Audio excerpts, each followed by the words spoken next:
দর্শক স্বাগত জানাচ্ছি সকালে বাংলাদেশের আয়োজনে। রেজা এবং কুলি রয়েছে আপনাদের সাথে। একদমই তাই, এবং আমাদের সঙ্গে একজন অতিথি যুক্ত আছেন। অতিথির কাছ থেকে আমরা কি গান শুনবো রেজা এবার? ইউসুফ ভাই, আমরা অনেক বিষয়ে তো আলোচনা করছিলাম, আড্ডা দিচ্ছিলাম, এবং কলির একটি আবদার ছিল যে গাজী রাজ্জাক চাচার আমার করা আরেকটি মৌলিক গান আমি শোনাচ্ছি। হাজার গান লিখে কি লাভ বলো। আচ্ছা, ছোট করে শোনাচ্ছি।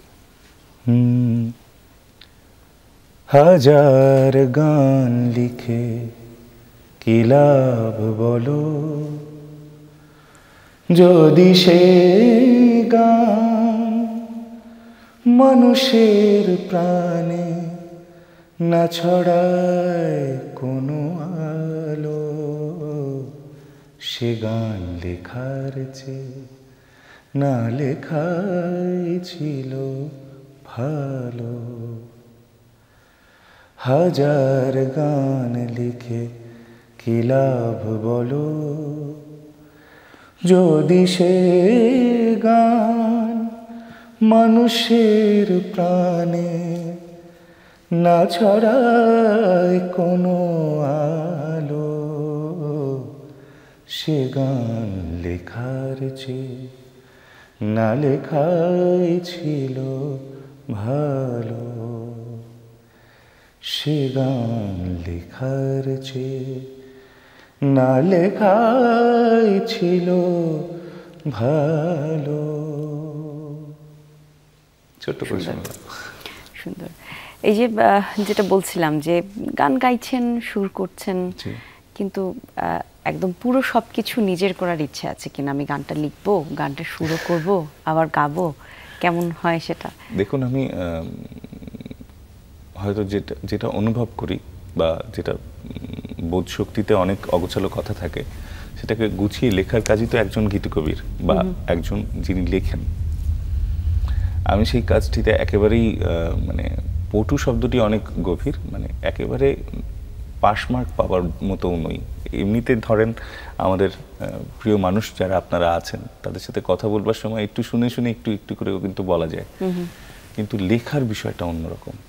তো আমি সেজন্য ডিপেন্ড করি আমাদের যারা অগ্রজ আছেন তাদের ওপর ভীষণভাবে আমি ডিপেন্ডেন্ট, ভীষণভাবে নির্ভর করি তাদেরকে। যেমন শাখাওয়াত হোসেন মারুফ ভাই, মুন্সী ওয়াদুদ চাচা, আমাদের দেশের কিংবদন্তি একজন গীতিকবি।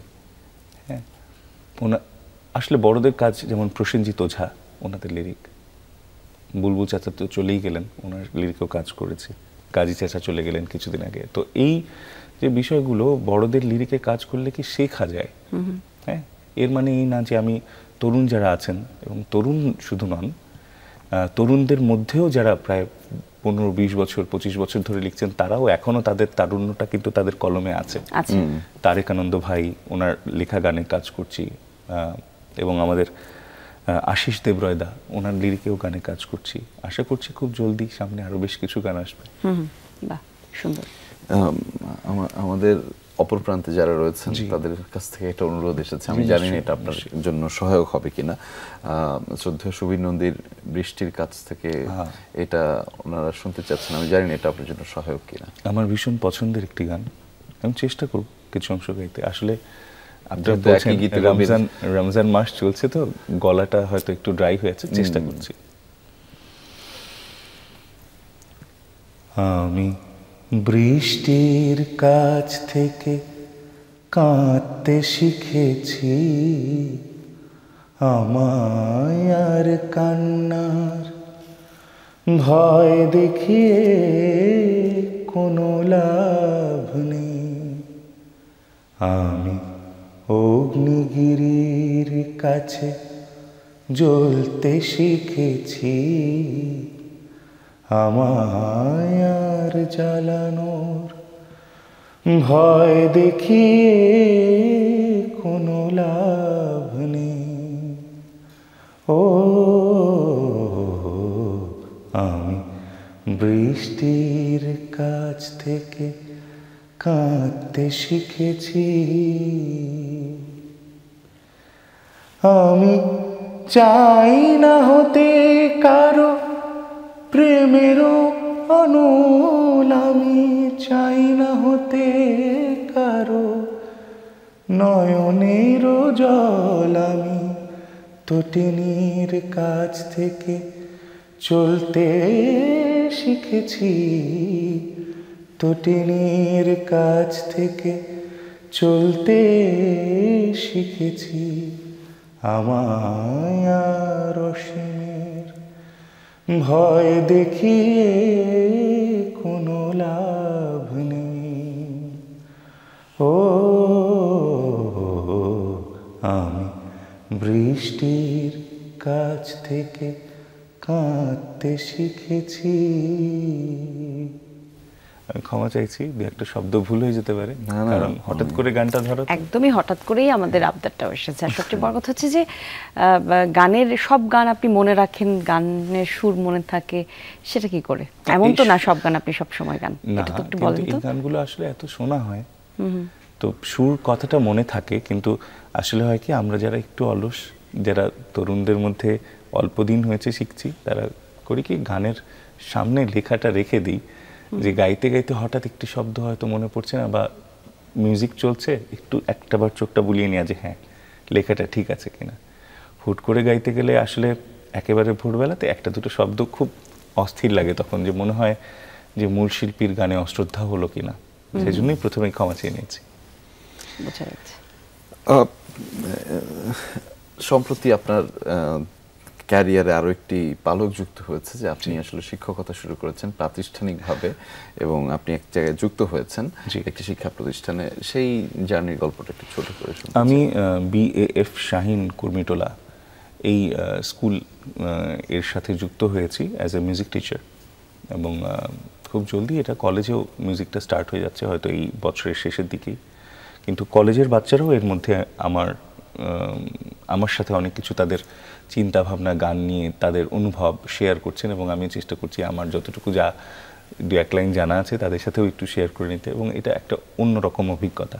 কেন আমি বলছি, আমি ছোটবেলা থেকেই বাবা মাকে যেভাবে দেখেছি ছাত্রছাত্রীদের সাথে নিজেদেরকে একাত্ম করে ফেলতে, দেশের বিভিন্ন কোণা থেকে বাচ্চারা আসতেন, বড়রা আসতেন বাবার কাছে তালিম নিতে, আমি বাবার পাশে হয়তো বসে আছি, বা বাবা দেশের বিভিন্ন ইউনিভার্সিটিগুলোতে যেখানে সঙ্গীত বিভাগ রয়েছে পরীক্ষা নিতে যখন যেতেন, আমিও বাবার সাথে গেছি বহুবার। তো অন্যরকম একটা অনুভূতি, কারণ যখন আমি এরকম একটি পদে যোগ দিচ্ছি, আমি যেমন এতদিন ধরে ইউসুফ ভাই বা ইউসুফ এটা শুনে অভ্যস্ত, হঠাৎ করে যখন স্যার শুনি একটু অবাকই লাগে, কিন্তু খুব সম্মান বোধ হয়, কারণ এক তো নির্ভরতার একটা শব্দ হচ্ছে স্যার বা টিচার বা মেন্টর, পাশাপাশি বাচ্চাদের সাথে শেয়ার করতে গিয়ে কত কিছু যে নতুন শেখা হয়।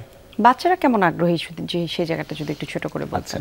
এখানে দুটো পর্যায়ে রয়েছে, সেটা আমি বলতে চাই এইভাবে, যারা সঙ্গীতে আগ্রহী তারা ভীষণভাবেই আগ্রহী, আর যারা ধরুন যে পারিবারিকভাবে সঙ্গীতের আবহ বা উৎসাহটা সেভাবে পায়নি, তাদের মধ্যে খিদেটা একটু কম।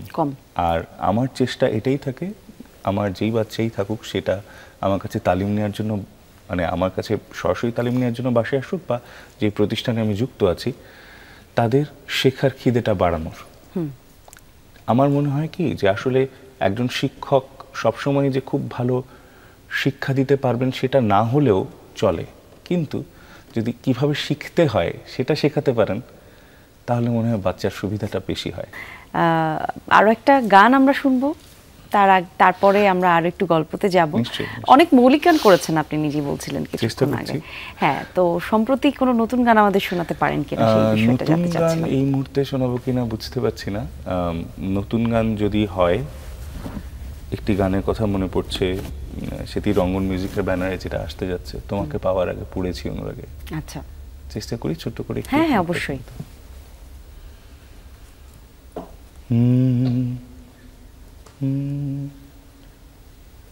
তোমাকে পাবার আগে পড়েছি অনুরাগে, মনে আমার ছিল যত ভয়, যদি হারিয়ে ফেলি যেমন হারায় আলো, বেলা শেষে অস্তর আগে তোমাকে পাবার আগে পড়েছি অনুরাগে, মনে আমার ছিল বড় ভয়। এই গানটা গীতচিত্র হচ্ছে, তাই পুরোটুকু শোনালাম না, শুধু মুখটা শোনালাম। আচ্ছা চট করে। আচ্ছা, নতুন নতুন গান যখন গান জি। আপনি ধরেন সৃষ্টি, সবারই সব সৃষ্টির প্রতি একটা আলাদা ভালো লাগা ভীষণ থাকে। ভীষণ।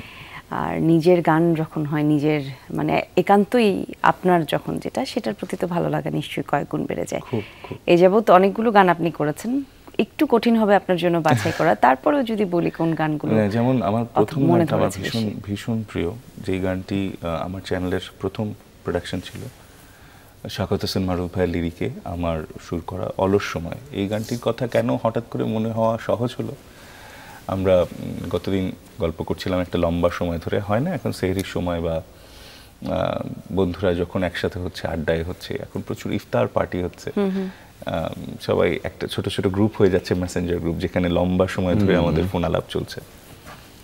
এরকম একটা আড্ডাতে আমার বন্ধু এবং খুব প্রিয় শিল্পী ইয়াসমিন লাবণ্য, তার কথাও একটু আগে বলেছি যে তার সাথে আমার 3 থেকে 4টা গানের কাজ চলছে, তার মুখে হঠাৎ করে গুনগুন করে শুনলাম অলস সময় গানটা, এবং এই গানটি ছিল আমার প্রথম প্রোডাকশন।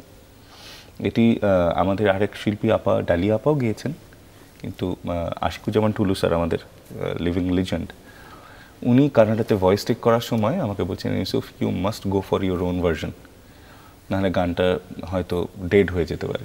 তো ওনার কথাটা আমাকে খুব টাচ করেছিল, এবং সেইবারই প্রথমবার আমি ডিসাইড করি যে না, I will sing that song. তো তখন আমি আমার ভার্সনটা দিয়ে আমার চ্যানেল ওপেন করি। আচ্ছা, আমি ছোট করে অনুমতি চাই হ্যাঁ, যদি হ্যাঁ, গানটা অবশ্যই, শোনাতে। অবশ্যই। প্লিজ, আমারও আগ্রহ লাগছিল।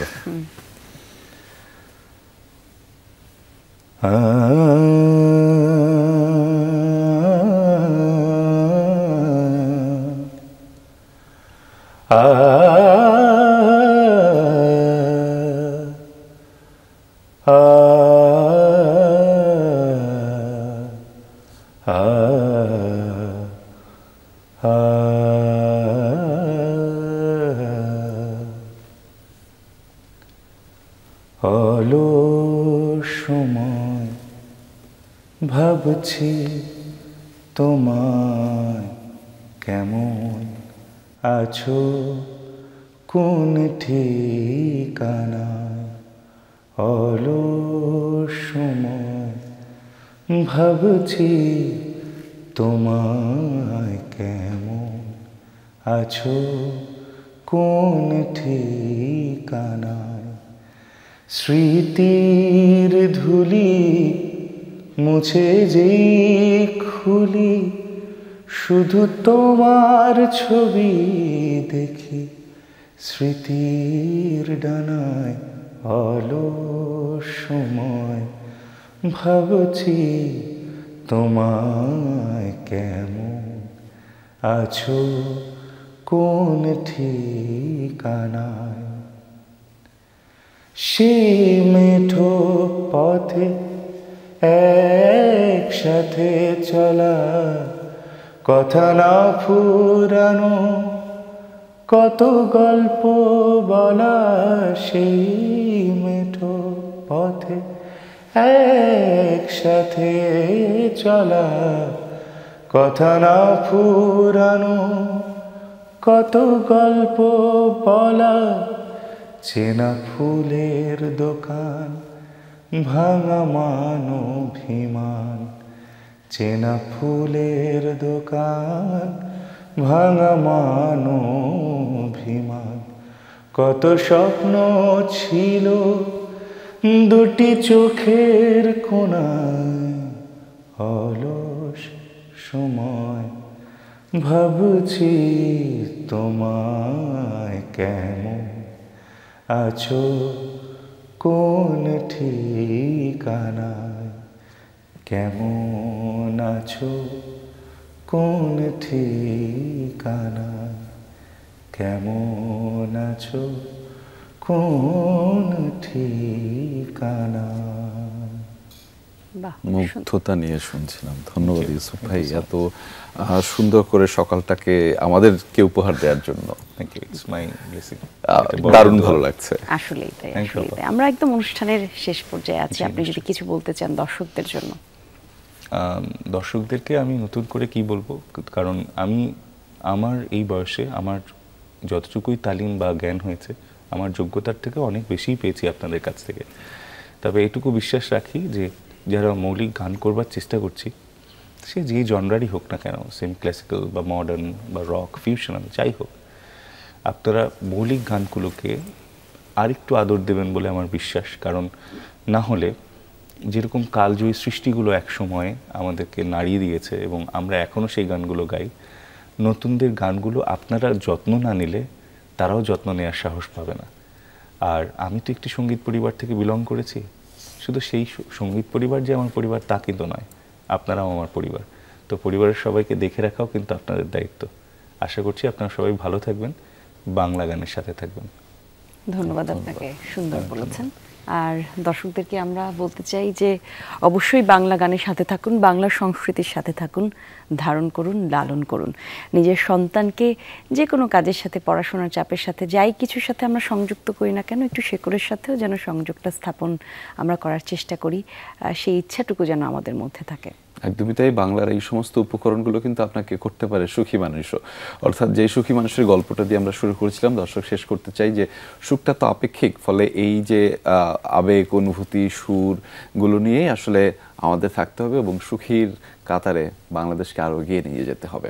ধন্যবাদ আমাদের সাথে যুক্ত থাকার জন্য। সকালের বাংলাদেশ শেষ করছি। শুভ সকাল আরো একবার। শুভ সকাল।